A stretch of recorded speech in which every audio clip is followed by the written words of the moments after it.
కత్తి చేతిలో పట్టుకున్నవాడు ఆ కత్తికే బలికాక తప్పదు. నంద్యాల జిల్లాలో మరోసారి అదే రుజువైంది.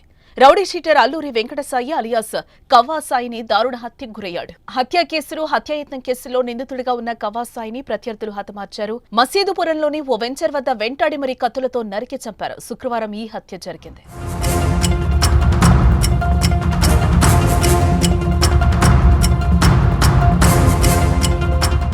కవ్వాసాయి పలు హత్య కేసులో ప్రధాన నిందితుడిగా ఉన్నాడు. 2022లో ఏపీ వ్యాప్తంగా సంచలనం సృష్టించిన కానిస్టేబుల్ సురేంద్ర హత్య కేసులో కవ్వాసాయి కీలక ముద్దాయి.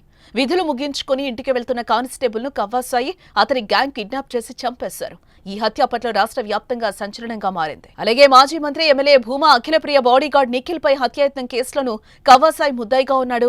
వీటితో పాటు కవ్వాసాయిపై పలు హత్య కేసులు ఉన్నాయి.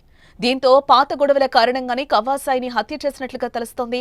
సమాచారం అందుకున్న పోలీసులు ఘటనా స్థలానికి చేరుకుని మృతదేహాన్ని పరిశీలించారు. అనంతరం కేసు నమోదు చేసి దర్యాప్తు చేపట్టారు. కేసుల్లో ఉన్నాడు. దానిపైన ఎవరు చంపారు అనేటువంటిది క్లారిటీ రావాల్సి ఉంటుంది. విచారణ చేసి